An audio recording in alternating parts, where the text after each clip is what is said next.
அனைவருக்கும் வணக்கம். தெய்வீக பலன்கள் சேனல் சார்பாக தங்களை அன்புடன் வரவேற்கிறோம். இன்று நம் காணொளியில் காண விரும்புவது அஷ்ட கர்மங்கள் என்றால் என்ன, அதன் செயல்பாடுகள் என்னென்ன என்பதை பற்றி இந்த காணொளியில் விரிவாக பார்க்கலாம். வாருங்கள் காணொளிக்கு செல்லலாம். மறக்காமல் ஒரு சப்ஸ்கிரைப் செய்யவும். அதாவது அஷ்ட கர்மங்கள் என்பது ஒட்டுமொத்த எல்லாவித தேவத சக்திகளும் மொத்தம் 8 விதமான சக்திகள் நிலையை வெளிப்பாடுகளை செயல்படுத்தப்படுகிறது. அஷ்ட கர்மங்கள் அல்லது எண் தொழில்கள் என அனைவராலும் அழைக்கப்படுகிறது. இந்த அஷ்ட கர்மங்களில் முதலில் வருவது மோகனம். இந்த மோகனத்தில் ஒருவர் மீது எப்போதும் நல்ல மதிப்பான எண்ணங்கள், செயல்பாடுகள் போன்றவற்றை நமக்கு ஏற்படுத்தி தருவது. இதுதான் நாம் மோகனங்கள் என்று அழைக்கிறோம். குணாதிசயங்களை பொறுத்தவரை குறிக்கும் செயல்பாடுகள் ஆகும். அடுத்தது இரண்டாவதாக வசியம். இந்த வசியம் செயல்பாடுகளில் ஒருவர் விருப்பப்படி மற்றொருவர் அவருடைய விருப்பம் இல்லாமல் நடப்பது வசியம் என்கிறோம். கர்மங்களிலும் அடங்கும் இது இரண்டாவதாகும். குறிப்பாக சொல்ல போனால் விருப்பத்திற்கு ஒருத்தரை மாற்ற நினைப்பது இல்லை, அவருடைய செயல்பாடுகளை சீர்குலைப்பது, பெரும் பிரச்சனைகளை அவருடைய தனிப்பட்ட வாழ்க்கையில் நம்மால் ஏற்படுத்தி தருவது, இது போன்ற அனைத்து செயல்பாடுகளை செய்ய நினைப்பது வசியம் என்கிறோம். பொதுவாக இந்த வசியம் என்பது ஒரு தீய நிலைகளின் எடுத்துக்காட்டாகவும் அமைகிறது. பூமியில் பிறந்த நிறைய உயிரினங்களை அனைவருமே அவருடைய விருப்பப்படி வாழ சில இடங்களில் உரிமை உண்டு. அவை இல்லாமல் எனக்கு பிடித்தாற்போல் தான் அவர்கள் வாழ வேண்டும் என்று நாம் கூறுவது இந்த வசியம் ஆகும். நாம் மூன்றாவதாக கூறுவது ஸ்தம்பனம். ஸ்தம்பனம் என்பது ஒருவர் செயல் எந்த வேகத்தில் செய்கிறாரோ அந்த செயலை அப்படியே நாம் நிறுத்தி விடுவது. அதாவது ஒருவருடைய செயல்பாட்டை நிறுத்தி வைக்கும் முறைக்கு ஸ்தம்பனம் என்று பெயர். இது பொதுவாக சில சமயங்களில் பயக்கும், சில சமயங்களில் தீமைகளும் பயக்கும்.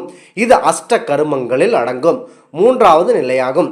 நான்காவதாக கூறப்படுவது ஆகர்ஷணம். ஆகர்ஷணம் என்பது இந்த உலகத்தில் நமக்கு எந்த ஒரு பொருள் பிடித்திருந்தாலும் சரி, அது வேறு எதுவாக உயிர்களாக இருந்தாலும் சரி, ஒரு ஆணோ ஒரு பெண்ணோ எதுவாக இருந்தாலும் சரி, திரும்பவும் அந்த இடத்திற்கு வரவழைக்கும் முறைக்கு ஆகர்ஷணம் என்று பெயர். இந்த முறையும் பெருமளவும் நன்மை தீமை பயக்கும், இரண்டும் கலந்த ஒரு கலவையாகும். அடுத்ததாக நாம் கூறப்படுவது உச்சாடனம்.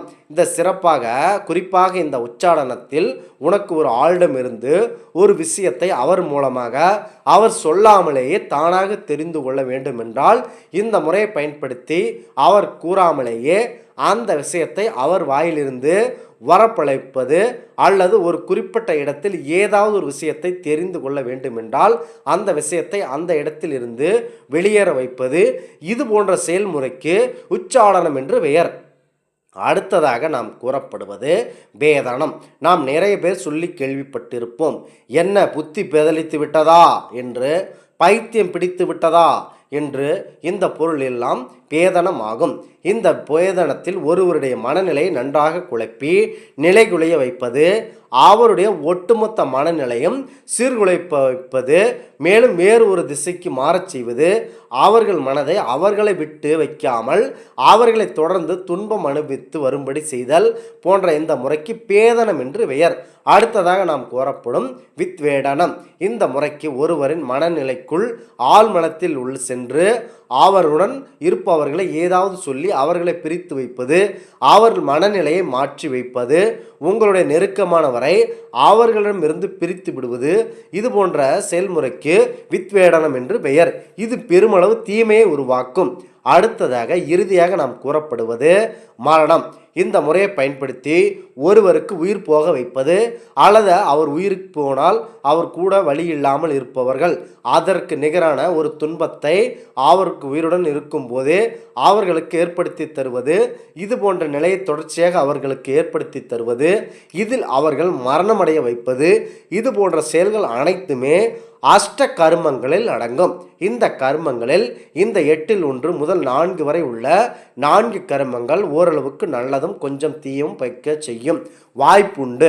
5 முதல் 8 வரைக்கும் உள்ள கர்மங்கள் 75% மேல் தீய உழவுகளை செய்ய நேரிடும். இந்த ஆன்மீக தகவல் உங்களுக்கு பிடித்து இருந்தால் தெய்வீக பலன்கள் சேனலை கண்டிப்பாக சப்ஸ்கிரைப் செய்து கொள்ளவும். மீண்டும் ஒரு நல்லதொரு காணொளியில் உங்களை சந்திக்கிறோம். நன்றி, வணக்கம்.